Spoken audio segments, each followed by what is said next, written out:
Good evening, everybody, and welcome to the Street Angel Show.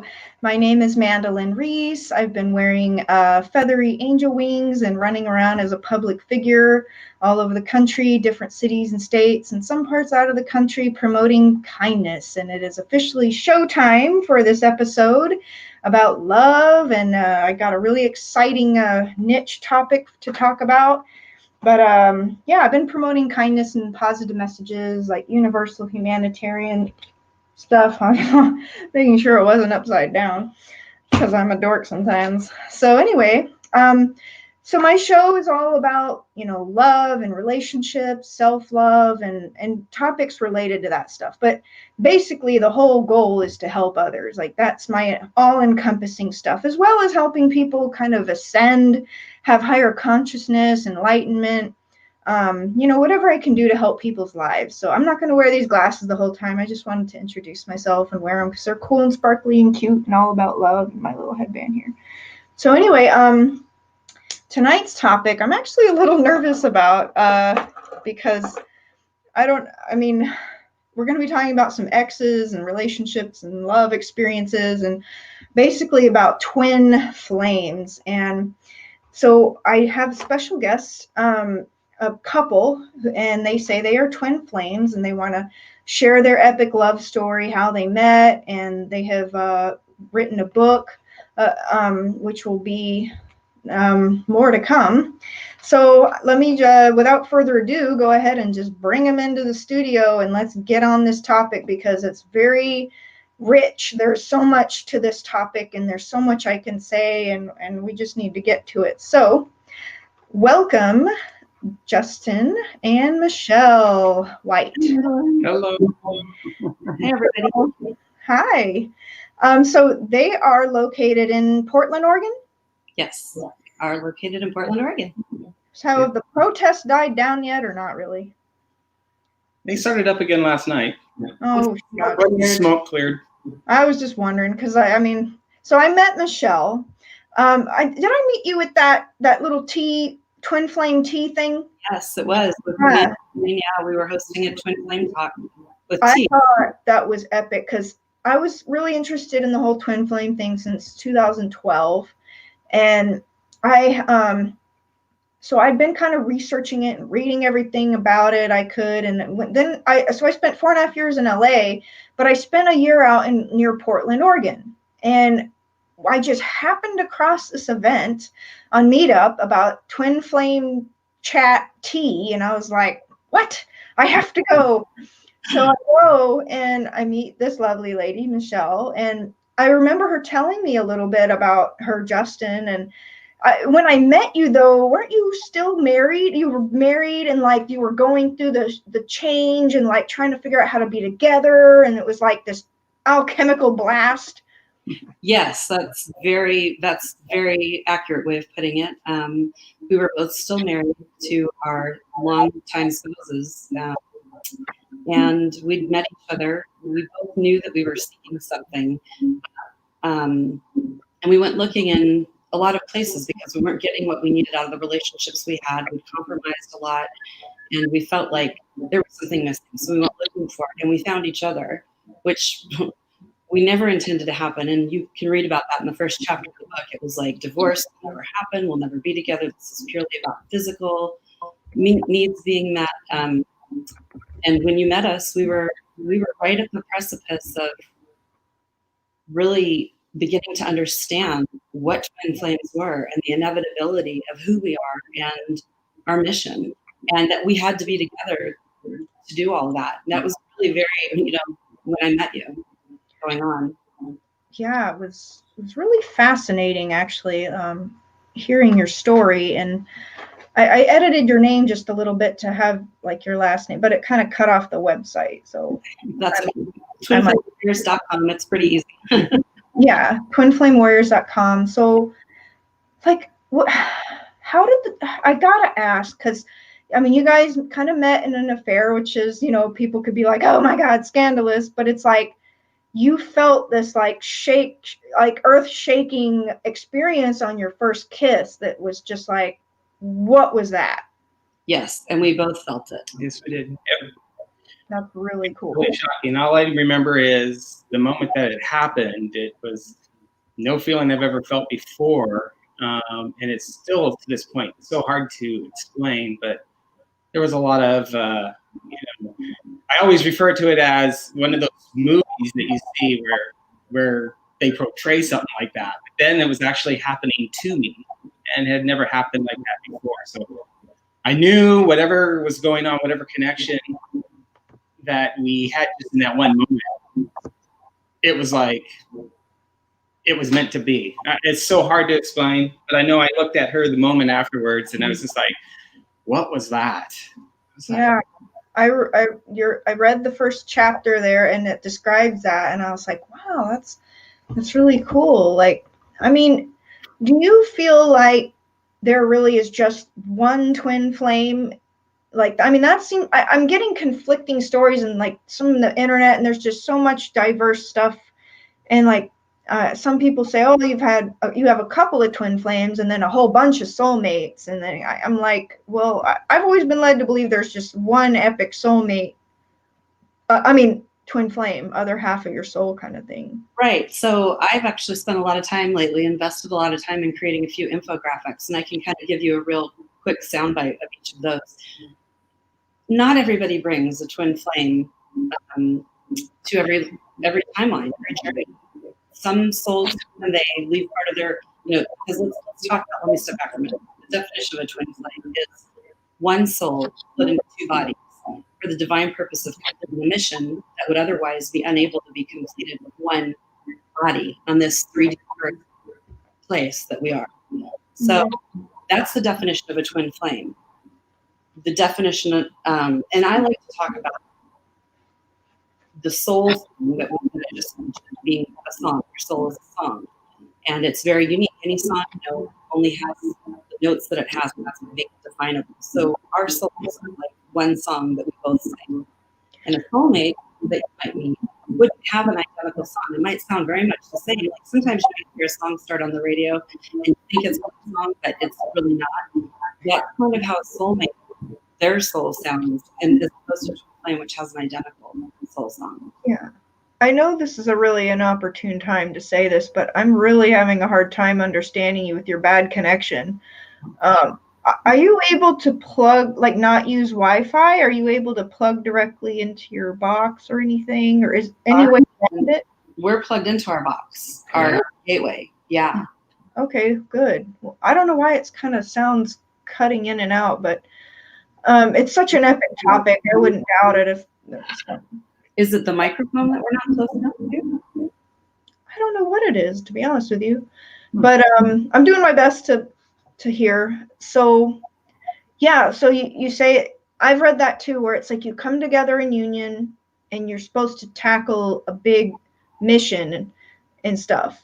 So did you feel inseparable, or like have you had issues of breakup or separation or arguments, or have you just come together and stayed together despite like the marriage thing? Or no, a lot of what you'll read about on websites, people talk about the runner and the chaser dynamic, which is sort of the breakup and get back together phenomenon that you're talking about.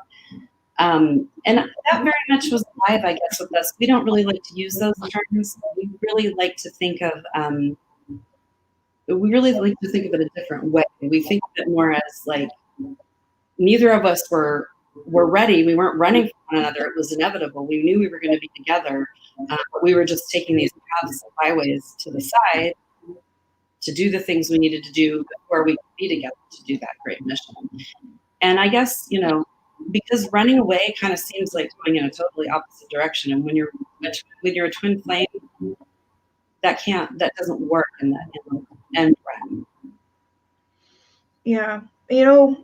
They talk about false twin flames, and I got to say, if I've had those experiences, like, because I've had one or two, and excruciatingly painful.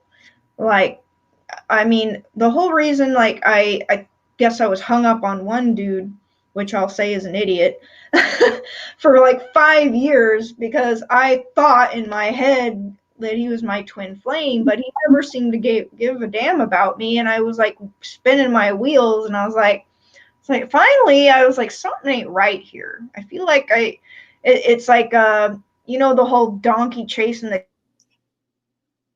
Oops, there went the connection. Uh-oh.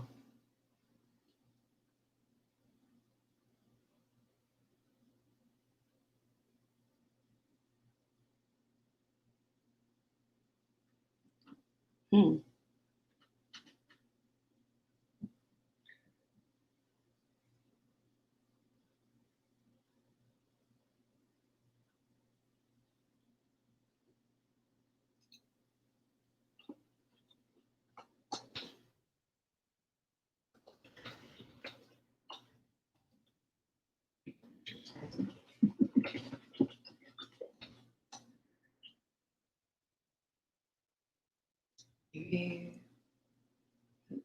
Oh no, we're totally all out. Is it?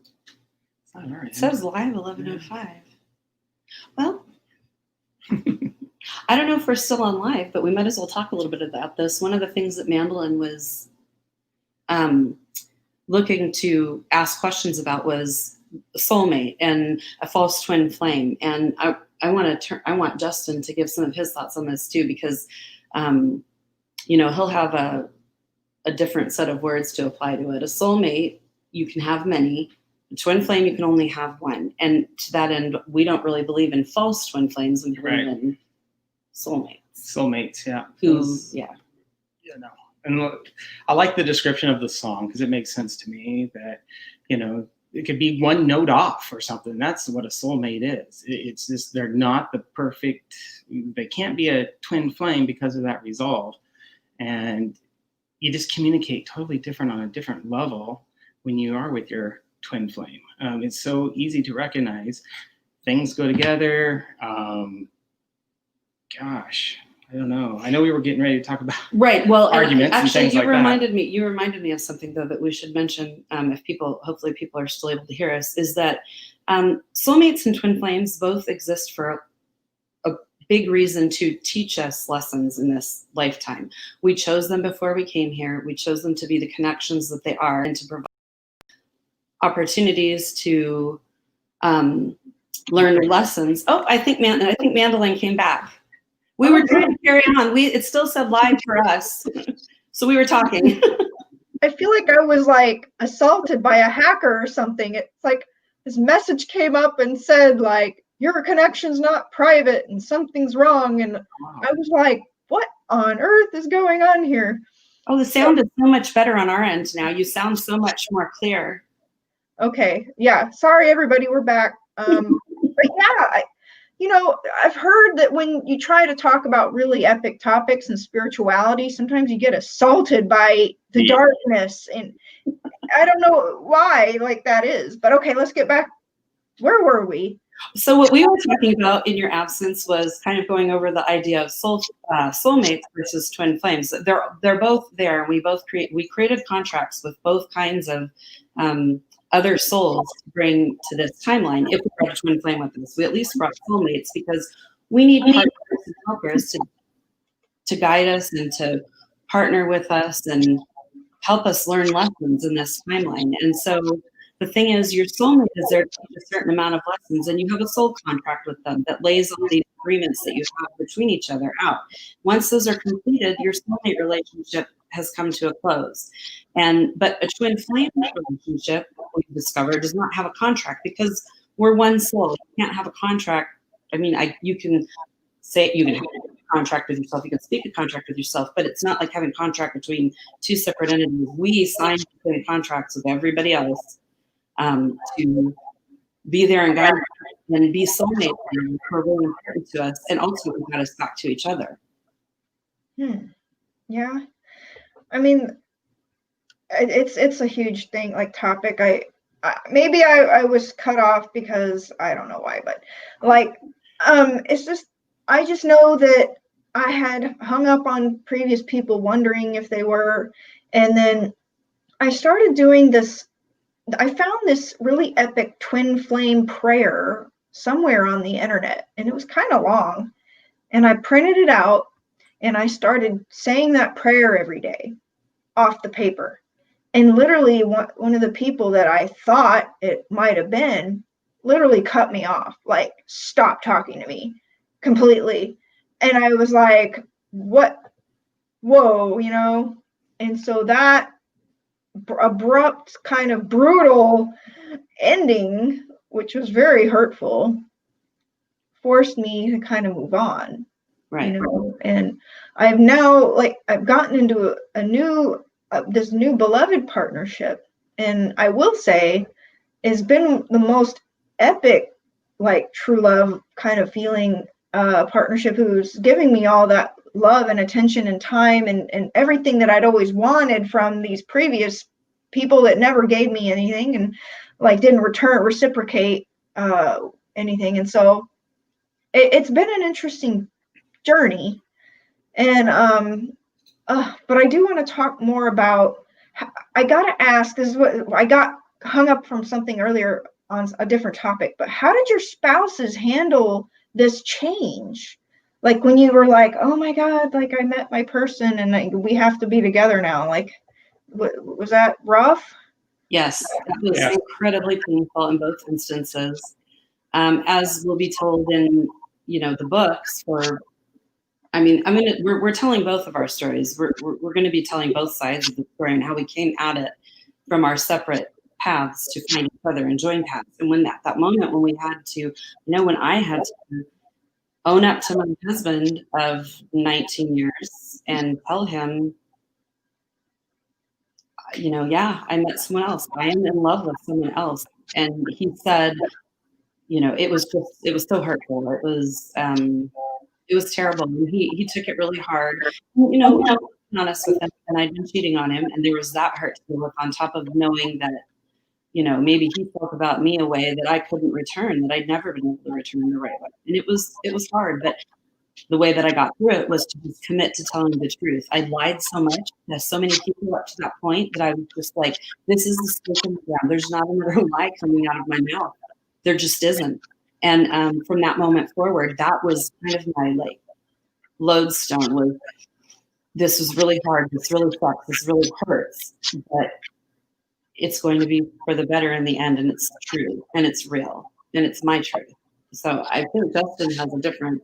He has a different experience. Yeah, on my side, it was difficult and hard.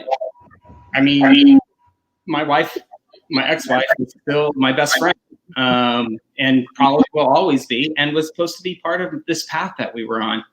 And so really having to, I know I was destroying my character and everything in her eyes with coming out with this, because she had so much belief and trust in me. And so that is the part that was difficult. And that's what kept me hung up longer than Michelle, who had been on this journey for a while and really trusting on telling, her truth, right? And so we wanted to make sure that, I was on that same side now, that I needed to speak my truth, my true feelings, what the benefits are, why I'm leaving. And it wasn't just to help me, but it was honestly to help my ex to move on and find someone who could give her that same love that she was giving me that I could not give back to her. And for years I dealt with that, where I had to put a smile on my face and, and just every day just live a life of a lie and continue to live that lie. Like something's missing. Exactly. When half of you is missing. Right. And yeah, that's when you realize you found that other half and you're like, I can't live without this. I don't want to give away a bunch of stuff that's going to be in the books, but I tried to stay away from Justin after we'd been together for about 6 months. And he tried, and he would try and stay away from me. But when I did, my whole life literally came down around my head. I almost died. And like when you separated from him? Yeah, when I put him on, when I totally ghosted him and blocked him completely everywhere that we'd had contact, and he had no way to get a hold of me. I went through. I was obviously, if you've read part of the book, I was addicted to painkillers.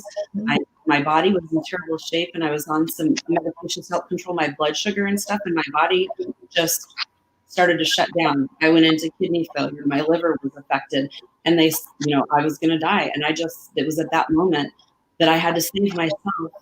And as I was crawling out of that hole and saving myself, I quit everything cold turkey, crawled out of that hole. And right there, I came back up to the surface out of the blue after 5 months, I get an email from Justin in my personal email that I didn't remember ever giving to him. And he was like, and that was when we came back together after this period of kind of going back and forth. And that was, we still carried on our affair for a couple of years because we weren't ready to tell that truth. Yeah. So wait, you cut your twin flame true love off for 5 months? Yes. We both did. We were both what I call running. We were in that running stage at that point. And that was brutal on both of you? Yeah. Heart-wrenching?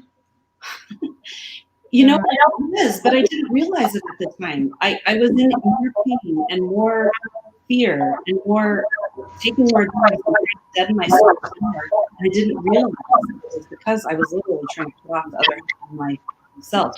That time, I'd never heard the term twin flame. Never. I didn't know the term twin flame until January 2017. Had you met him yet? Yes, we met in June 2015. So how'd you find out about the term? And then it just clicked for you, I guess. So in November 2016, there was a weekend around November 11th, 2016, where I went through a whole series of crazy stuff that other people witnessed. That was my spiritual awakening. And it was during that weekend, this word popped into my head, or this phrase, twin flame. All my life, I've been obsessed with twins. Like, I wanted so badly when I was to be a twin. I wanted to be like, there were several twins in my grave, and I wanted to be one of them so bad, but I never was. And I heard this term, twin flame, in my head, and I kept thinking, I don't know what this is. What is it about? And it took me 3 months to go look it up. And when I did, I read one of those lists of like the top 10 signs that this person might be your twin flame. And I was like, that's weird. All of these are true about Justin. And they all fit? Searching. So you said the 10 things all fit Justin? Yes. Wow, cool. Do you have that link or that website that I will recreate. I pretty much remember what they were. I can always go back and look it up because I know the exact date. But I will make sure I'll commit to putting a link to putting something on our blog with that list of 10 things, and I'll get you the link and we can share it if you like. Yeah, I'd like to not just review it for myself, but maybe when the show's complete, I can put it in the description box and captions for people to review it if they're curious. Because honestly, there is a lot of different information, and something that I feel is frustrating in this universe is like for every fact, it seems like there's a duality, a complete opposite fact in existence, and it just drives me crazy because then you end up feeling like you don't know what to believe. But anyway, that was just off on a tangent. But, it would be interesting to see what you read that felt like it fit your situation and your twin flame example, or, you know what I'm saying? Right. And it's not looking at side. There's so much conflicting information out there that it's not an aside. It's really important. What Justin and I found is that we know a couple of twin flame couples. And although there are these big headline kind of things that are exactly the same you can draw these direct parallels between our relationships, we found that everybody's journey looks totally different. And so it can be for someone to sit there and say, well, this is the definition of all twin relationships, or also relationships, when really it's just like everybody's life and everybody's journey. It's very unique. I completely agree with that. I feel like every love story is unique, including past loves. I mean, you had a different love story with your ex, spouses, but I was married before as well. And I literally, the whole time I was with him, even from the very first time we were intimate, I remember sitting there thinking something is missing. And I was like, well, maybe it'll fall into place later, Well, it never did. It always felt like I wasn't being made love to. And I, somewhere in the depths of my soul, I knew that that existed and that I needed that.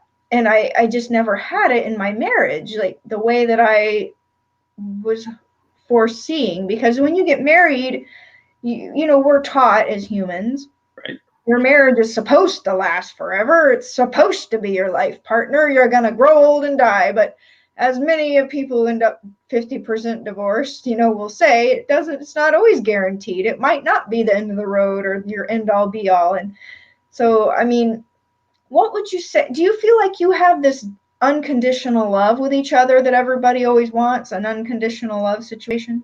Yeah, I mean, I think a lot of people would be shocked to hear that, you know, I encourage Justin to stay close friends with his ex-wife. I want him to. I don't have any jealousy. He's never had a problem when I have to talk to my ex-husband. We openly talk about our past relationships, particularly ones that we experienced when we were also with each other, because we were both engaging in several relationships at that time.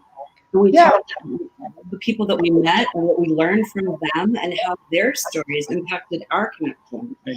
And so I think that, yeah, I think that that's, you know, one of the most surprising things. Right. It's almost like that, you know, if you were missing a puzzle, just one piece, you know, couldn't complete that puzzle. That's what that felt like. Even going back to when we were talking about the separation of 5 months, it was like, where did that one piece of me go? It's lost, and I can't find it. And then, you know, I wrote that email to her 5 months later, and then once we were back together, we had never left each other, or it was just like all of a sudden this missing piece was back in place, and it was perfect. Right. It was just the weirdest. Can't even describe it still to this day. This is really hard. And it's funny because one of the early things I told him after my awakening began was that I had this vision since I was a child of standing with another person. I mean, this was totally random. Laying in bed, right, at his house, his old house, and I set out of the blue. And I've always had a dream since I was a child of standing in a huge amphitheater or a huge stadium with 100,000 people on me, and these lights shining down on me, and they're all cheering. And I said, and there's this person standing immediately over my right shoulder, and he just was like, I have had that vision too all my life. That was you. And it was just like, wow. we can't explain it, you know. And we have a lot of memories that we can't explain, things that we know about each other from when we were little that are just inexplicable. So I have a question. How do you have any dealings with jealousy? I mean, I know I just asked if you have an unconditional love thing, but do you since you met the way you did, do you have trust issues or jealousy problems, or not really? No, not now, but we went through that. We did. Yeah, there were some growing pains and stuff. Yeah, this relationship was, you know, where when we were, it was more there when we weren't together. But once we were officially together, if we had any doubts or any questions, we had these long discussions that would go on for hours at night. And what was different for me was I would be something that I normally would have ran away from and just shut down. I wouldn't talk. I wouldn't say anything. But with this relationship, we just throw it on the table, and then there's sometimes I go, oh, great, it's going to be 4 or 5 hours into the night before we can go to sleep after midnight. But we have found so many cool things where we're able to just openly discuss anything. So I think that's what finally helped us get over that hump of any jealousy or anything else that could be there. We're going to sit here and talk about things until we work it out before we even move on. Right. And it just is unconditional love is what you asked about. And yeah, you know, it really is. I learned to love myself, and I recognize that same love in myself and Justin. And the love of myself has become unconditional through a lot of work. I've done a lot of self-work and healing. But I found that, and I feel the same way about him. I have no question about his love. I trust it completely because he is me, and he would never. I don't know. There's no hiding anything between us because it's impossible. He knows the instant something is wrong with me, that something's happened and that something around me has caused me to go off the rails. And he'll find a way to ask me or check in with me, whether it's he'll look at me a certain way and I can tell that he's like clicking in with my brain and making sure it's not something maybe he did or that he has to worry about or that he knows we can talk about later, and see this happening. And I trust in all of that. And so it is unconditional. I know I can be whatever way I need to be, and he's going to love me at the end of the day. Just like he would do anything that would drive me away, because guess what? Inevitably, we're going to be back together anyway, because there is no place else but the same soul. That's really cool. Like, we even got a comment that came in that said that y'all look so much alike. And that's funny because we have seen that change or in our come together like that. I mean, it's weird. Going back to having to love yourself first was very important for me. Because for many, many years, I was a very obese, overweight individual. I weighed 375 pounds at one point, and I was able to finally love myself enough to notice that I had to do weight loss for myself, not for others, because I wanted to look good for someone else. I needed to do it for my health.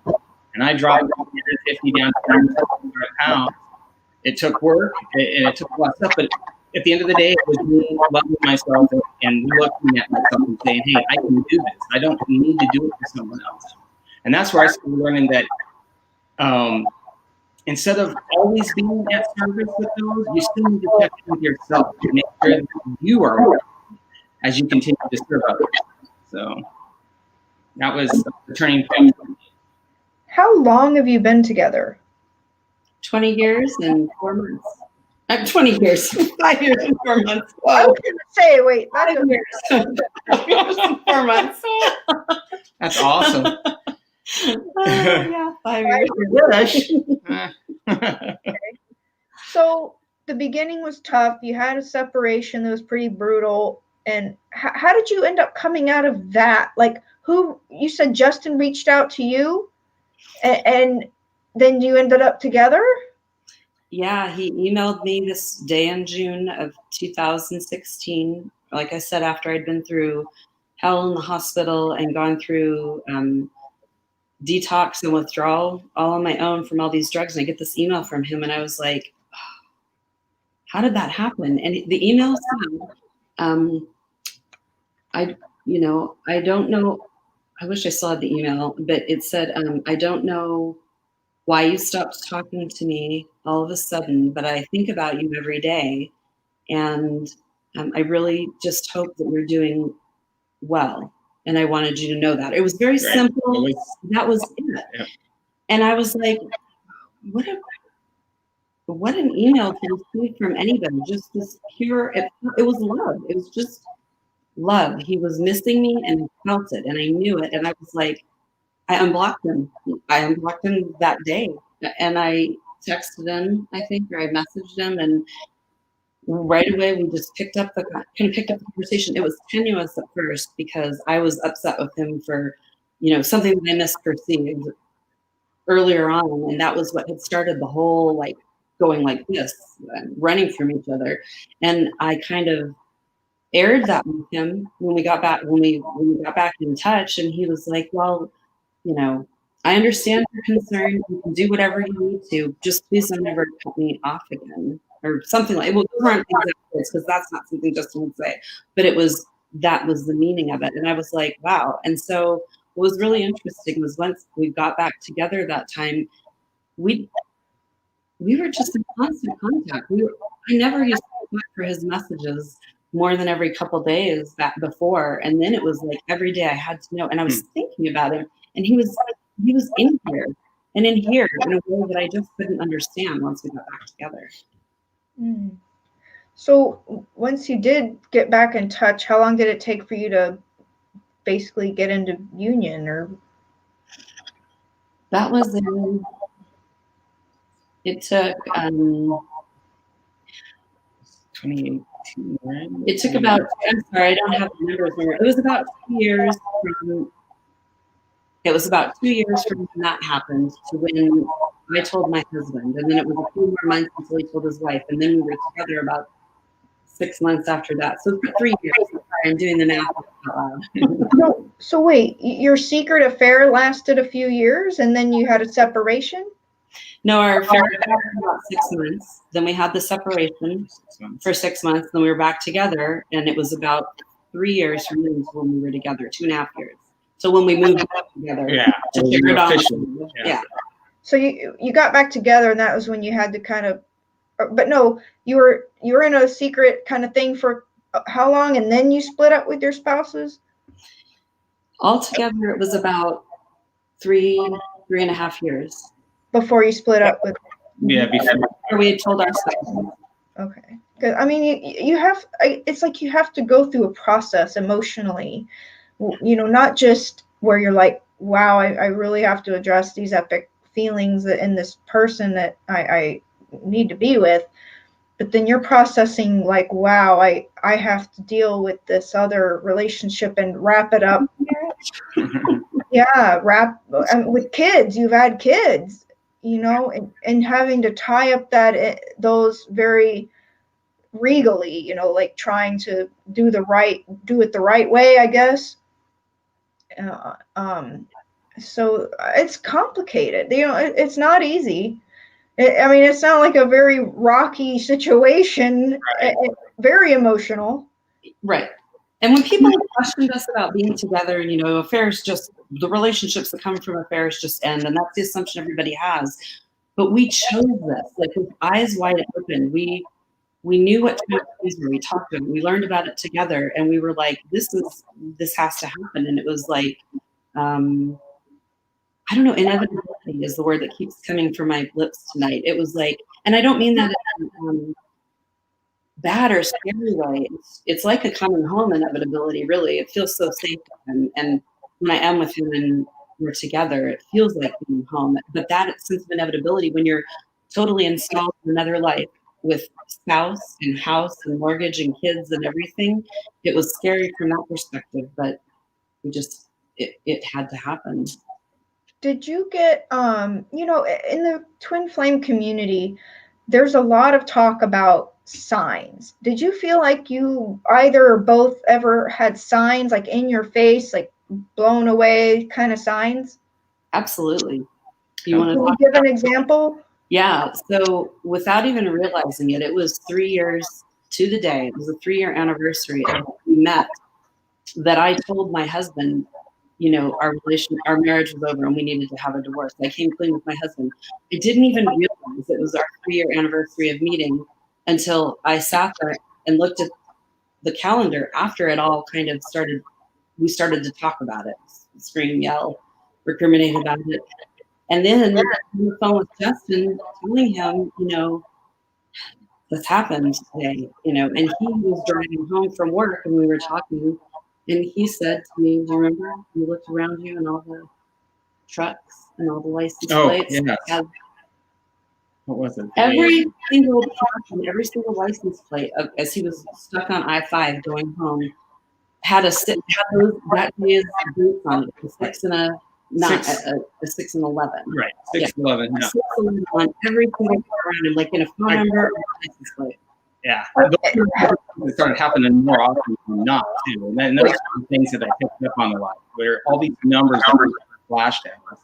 When we were together, even though when we were alone, it was like, this is weird. This is obviously the universe saying something, and trying to confirm to us what those things were.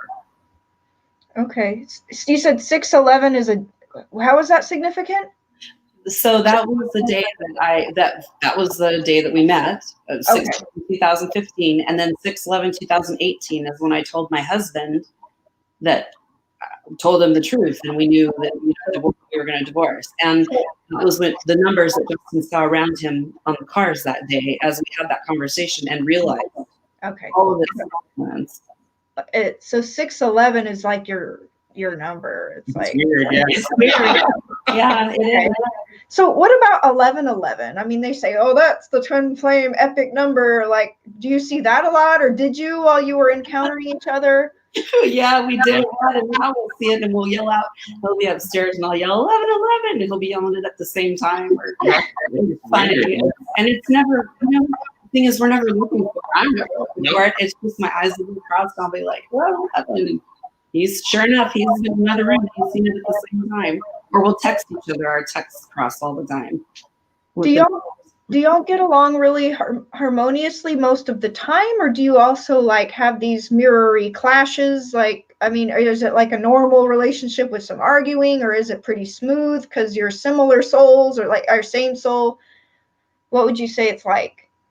So I wouldn't say we haven't had arguments. We've had these moments where it feels like everything, like this is so hard, is because I've said something that's hurt him and I feel his hurt. And I'm like, I think it's the kind of thing of any relationship that would cause a fight or an argument, but it affects us differently. And we, as our personality, the type of personality we are, and how we use our twin flame mirror, we tend to get quiet, and we both kind of have our whatever we're going through and thinking about it. And then these late night talks that Justin mentioned, that's where, and it's not an argument. It's purely earnest, deep conversation where we're trying to understand each other and come to a meeting of 3D understanding of whatever it is that's gone out of whack. So yeah, we get along. I mean, we get along really well. Okay. And you feel like you're really able to talk about everything and like open up and everything. Sometimes the embarrassment of my teenage children. Comment here and there. It's not, there's never any discomfort or upset around it, and we can talk about anything. Do you feel inseparable now that you're in union? Yes, I have to work 10 hours a day during the week, and I can't wait. I have to come home for lunch because I need to be recharged. Whenever I am around her, it's like batteries. She'll put her hands on me while we eat, and I will be refreshed and ready to go back into the world. Because I'm an empath, so I feel everybody, and I work out in public all the time. I feel everybody that comes into the building and leaving the building, and I just feel it, and it drains you after a while. And then I know I can come home at lunch after the day's over. I come home and I can sit with her, and we don't even have to talk. Just being in the same room with each other, I can just feel this calm come back over me, and my batteries. Okay, I'm ready to go back, and I'll be gone for another 4 hours. I'll be back, and then by those 4 hours, I'm ready to be recharged again by the time I get home. And that has not changed since the day we moved in together. So. Right. Is it a really beautiful energy when you're together? Yes. It's just so calm. Like I said, it's like home. It's like there's no other safer place ever, anywhere. I know that everything is okay when I'm with him, even if everything's totally forked up. I'll try not to pass. That's really beautiful. But it's hard to be away from each other, and it's not, people clearly are just obsessed. Oh, it's just the honeymoon period. Well, we've been living together for almost 2 years now. 2 years, in fact, in a couple of weeks here. Yeah. And it's no different. And it's not like an insistent, I obsess, I want, I need. That'll happen sometimes, but it's more like this gentle suffusing love and comfort, and that we want to be with each other. We want to spend every minute together. I don't like to experience stuff without him because he's like the other half of my perception device in this world now, right? I understand him better when he's there and he perceives and perceives me. I learn better, I understand better, and then we talk about it and we learn even more. And I want that all the time. It's awesome. That's really cool. Like, I felt like, I guess I felt like I got really confused having the whole false twin flame experience. Like, it left me very confused and very damaged and resentful in a way, which I've tried to work on the forgiveness and like heal that stuff. Like, I literally would go to healers and like get healing energetically for, I felt like the damage inflicted by unrequited love and like getting treated like crap. And it was like, is kind of a brutal self-love journey where it's just like people treat you so crappy until you realize like, hey, I actually deserve to be treated better than this. And it's like a slap in the face, and it's sometimes a really rude awakening. And I had to accept, like rejection is God's protection. Like, it just maybe isn't right. And so, but yeah, I felt like, especially since I was in Hollywood, I felt like it's like Devil's Town, right? And it's like I felt like it was the world of illusions, and like the people I fell in love with just ripped my heart out, and I was like, oh. And so it was like good to get out of there in a way from that. But it was tough. It was an interesting journey, and so yeah, like I guess did you all go through? Do you feel like you ever had any false twins, or did you have that kind of thing with your spouses, or feel like someone was missing, right, or off? Right. Well, all due respect to them. Absolutely. Right. We consider them soulmates. They are soulmates, and they're still in both of our exes. So we don't really adhere to the term false twin flame because there is only one twin flame. If you brought one, there's just one in our experience. That's not saying nobody else, but could have that experience. But I think it would be more like there were three people sharing the same soul rather than a false twin flame. I think of it as a misnomer called false twin flame. It's really a soulmate because your soulmate has a very similar soul song to you. Those notes are different, the ones there that demarcate your lessons that you're learning from each other and your soul contracts, right? So a false twin flame, the soulmate relationship, I mean, my husband, this story, which I want to write a book about, I want to put it as one of the books in the series. There's so many intersections in our early lives. Our dads were on the same ship in Vietnam. Our moms lived in the same apartment complex. We were both, I was born in Japan. He was in the same hospital in Japan. So all these crazy coincidences where people would look at it and go, oh, well, that must have been a false twin flame, because obviously now I found my real twin flame. It still wasn't. Even with all those similarities, it was still a soulmate relationship. It was the most important soulmate relationship I've had, probably, I think, next to my, along with my parents, right? But it's different. It was different for me. But I hear you. I know that you were hurt. I can hear it in your voice. But I can see that since we met, you've changed, and there's a difference in the light around you. And I am sure that that's a testament to your healing. Well, yeah, I do still feel like I have some damage left, like some pain, resentment, and I've been doing a lot of trying to forgive and heal, and but it has gotten better. Yes, definitely it has gotten better, especially having gotten into the partnership that I am, like who is very giving, and like it's just been, that's a whole nother story. I feel like if we get to a I love to hear people's stories. This is what I just wrote on my blog yesterday, on my initial blog entry, about that we are hearing people's stories. I want to hear more about your relationship, this connection. So when I was in Portland, and after I went to your tea thing, or maybe it was even there, like I had asked for a sign from the universe, and I was like, okay, I wrote a list of names of past people, and then I put next to it, I just thought up a random ass like thing that would be the sign to show me in my face, like this person's my twin flame, or this person, or a yellow butterfly would be a person I had not yet met. And the first sign that I went to this meditation event, and I walk in, and there's this beautiful picture of a romantic couple on a swing. It was a piece of art, and it had a big yellow butterfly stuck right on top of the couple. And I was like, okay, so I'm taking that as a sign. I'm hoping I'm seeing this correctly.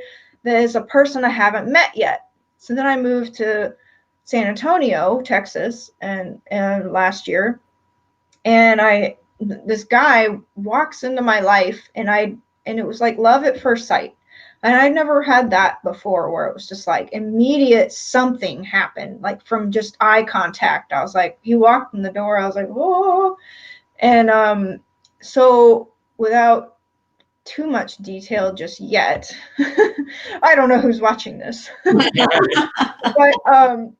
he's actually still going through a divorce himself. It's been an extremely long process, very complicated situation. But so that's why it's like trying to be careful what I share at the moment. But so there was this time in the first couple weeks of me seeing him, he was sitting on my bed and we were talking, and I live on my bedroom's a second story. And my windows, like my blinds are open, my curtains are open. He's sitting on my bed talking to me, and this giant yellow monarch butterfly comes and starts ramming itself into my window. And I was like, I look over at the yellow butterfly tapping on the window, and I look at him, and he's like looking at me all in love. And I was like, oh my God, I'm gonna have a heart attack. The sign is banging on my window right now. And I was like, wow. So I kind of looked at him a little differently. I was like, wow. And I'd also had a dream shortly, I don't know if it was before or after that. I have it all written out in my diary somewhere, the timeline of events. But like basically I had a dream that this new guy had come and told me, he's like, hey, let's do this twin flame thing. And I was like, wow. So I mean, there's a lot of interesting signs that I got personally, but like everybody's journey is different. It's very important to notate that, because not only we're all unique entities in the universe, but like, each relationship's different, completely unique in the universe too, and how it evolves and how you come together and the things you go through together. And nobody knows the details except the two people in the partnership, all that has gone on. So I mean, and even then, their two truths may be different. They both may have experienced the same events, but their truth around those events, even those two people, is different. Justin and I find that all the time, even between us, as close as we are. He's had what? That our truth of a shared event may be different when we talk about it afterwards.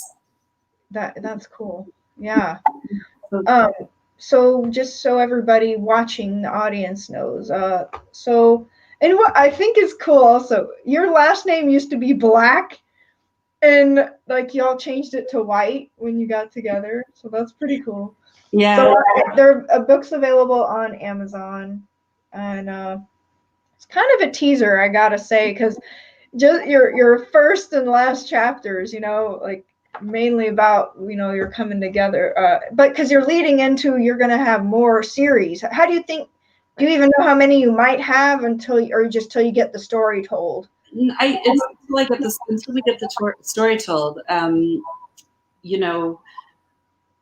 Well, we see at least 10 books at least, if not. Yeah, because they're short, and there's a lot to tell here, and really it reads kind of like almost a summer beach novel a little bit. You've got affairs, and you have the stuff going on at my work, where I was. Your health. It was awful, and you have this, all these allusions to problems that I'm having, and it reads a little bit like a beach novel, but it eventually is going to uncover how we came to be here, and as spiritually aware as we are now, and as committed to our the things that we want to do in this world, to spread our messages of love, like you, and kindness and unity and self-love, really, very much so. Yeah. And it'll that through the tale, and it's really, I've already told Justin it was funny. When I first started like Gospel Our Spouses, I have to tell this funny little anecdote. It's not funny, it's hurtful. It was partly hurtful at the time. The first time I met Justin's ex-wife, she came to my office where you had been for the tea, and the three of us and had a conversation about the affair and what was going on, and where this was going to go and what was happening. And it was a conversation that I suddenly knew. It never occurred to me to write a book about anything. I'd always wanted to be an author since I was little, but I'd never thought about writing a story. And I looked at the two of them and I said, I'm writing this story. This is Weston's story. Our story. This is a book. I'm going to write a book. And that was when it started. And I just think that it'll be really interesting. It'll really draw people in a lot of different directions, a lot of different directions to tell them this story of our awakening. Well, I know that twin flames is actually a pretty big topic on YouTube. I mean, if you guys wanted to, you could definitely start a twin flame channel if you haven't already and talk about twin flame stuff, because it's definitely in high demand on YouTube. I know from experience. Back in Hollywood, I initially had a show on twin flames and interviewed this couple who does twin flame counseling therapy for people and couples and who are struggling with the journey. And it was really cool to interview them because they actually had a huge following. And so there's different people that will come together. And it's interesting sometimes if I've noticed with previous people, they'll like come out on YouTube and they'll be like, I'm with my twin flame. And then that person will like jet and they're like, nope. And then I've seen this happen and the person comes back like, oh my God. So I announced that this person, my twin flame, and they left me and we're getting a divorce. And so it was like weird that it's like if the person ain't the twin flame, like they might literally just chop the contract and like take off. Right. Because they don't want to be what they're not. Right. They don't. Right. And it's brutal though, like, because, these people, you do have a love connection, a love bond, like, and it can just rip your heart out when that contract gets ripped out of your life. And it's like, it takes some, processing. Yes. And a lot of healing has to happen on both sides when that occurs. Yeah. So I know I got to start wrapping up the show. Let me just make sure I asked all the questions I had. I asked you way more than I even thought I was going to ask. They just you'll have to ask. Playing out. Yeah. But what top lessons do you feel you've learned, like love, golden nugget of love wisdom that you'd like to share with the audience? Loving yourself is the only path to truly knowing and loving another. Yeah, I agree with that, because if you can't love yourself, no one else can love you. Because again, and you have to be the person that loves their self too. It has to be a connection of where there isn't someone seeking love still in a relationship. It needs to be genuine, just by knowing that you love yourself and you love this other person so much that, and that you deserve it, and that you earned it, and that you planned it, and that you're there for it, and that loving them, particularly when you're in a relationship, loving them is loving yourself. And it's also, and that's one of the main themes I've also run across with other content. It's like, it's a huge thing with self-love. It's like you can't even get into union until you like gotten to a certain place in self-love. Like, and that can be tough, especially with certain people's backgrounds. I mean, I don't have the easiest background. Thank God. Like, I'm so grateful for the love I have. Like, I'm just like, I've done a lot of work on self-love, and not just that, but I like have self-love quotes all over my room to like make sure I remind myself, like, look, like, and if people treat anyone, and I'm not just saying like a partner, anybody who like will treat me like crap, I'm actually pretty quick to stand up for myself now. I'm like, hey, do not talk to me like that, or do not treat me like that, or I don't deserve this, or like, because I know my own self, my own soul, my intentions are pure with people. And like, if I'm like, you know what I'm saying? Absolutely. 100% we do. Yeah. So I want to, since we're coming up on our 1 hour, I'm going to shift gears really quick and say, so they got to do my healing CD that I've been promoting on my show. It's a healing guided meditation with a sound bath, and it helps to go through each one of your energy center chakras to clear out old wounds and damage. And Michelle and Justin went through my healing CD. So please give a live review and let the audience know what you thought. We did. I'll give my thoughts, and Justin can follow with his too. It was very soothing. I love the backing music. I love the gentle reverb that you put on your voice. I like listening to your voice. One of the really neat things that I found in it was that you took the time when you started on each chakra to kind of give a little background about what that chakra was all about and what it might look like and feel like and be about. And I found it very peaceful and calming, and I thoroughly enjoyed it. Good. So I did it this afternoon because it was a very busy day, and we had to be prepared for this. So it was actually, for us, it was perfect. It came at the right time. Yeah. Yeah, you did it this earlier today, so literally you got cleared up for this. All right. Yes. Yeah, we thought that would be important, because this is the first time we've gone out and actually talked publicly like this about the stuff that we've gone through. Right. So we weren't sure what to expect anyways. And so, yeah, it was nice to have something that was able to clear your mind and prepare you for this. And go ahead. I wanted to let you say something. I was just going to say thank you for, coming to talk as a couple and sharing the nitty gritty, because you said it's your first time as a couple talking about it. So I'm glad to do that. And I wanted to be able to give away a couple of copies, give away some ebook codes for our book. Are there any people on the line or anybody who's asked questions? If they post comments fast enough, because we're live and we're wrapping up the show, but I could do a screen share and show people your really quick. So here's your book on. Can y'all see it? Yep. So yeah, I'm trying to do the whole page. Let me see. That's not right. Okay, there we go. I don't know what I'm doing. Okay. Well, if people who want it, the first 3 people should people send if the first 3 people who send me an email that you listen to this, Michelle@twinflamewarriors.com, I will give you a free ebook. Okay, cool. And then it's also for sale right now on Kindle for $3.33 if you want to do it that way. Or how do people get the hard copy like that I have? It's if you were to click on the link that says paperback, that'll take you to, you can order the paperback there, and it's $7.77. Again, those angel numbers. I know, I saw that. I was like, sweet, I love the 777. So, yeah, I just want to basically thank you for being on the show. And if anyone is interested in that, but we didn't get Justin's take. I'm sorry, Justin. What was your experience of the CD? Yeah, I thought it was very.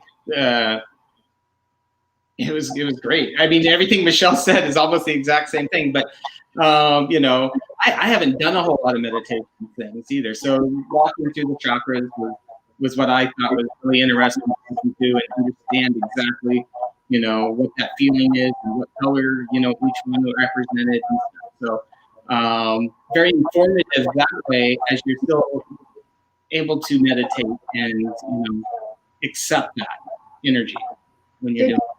Did you feel like you released some heavy stuff and the refilling with the Holy Spirit helped? And Sure, yeah.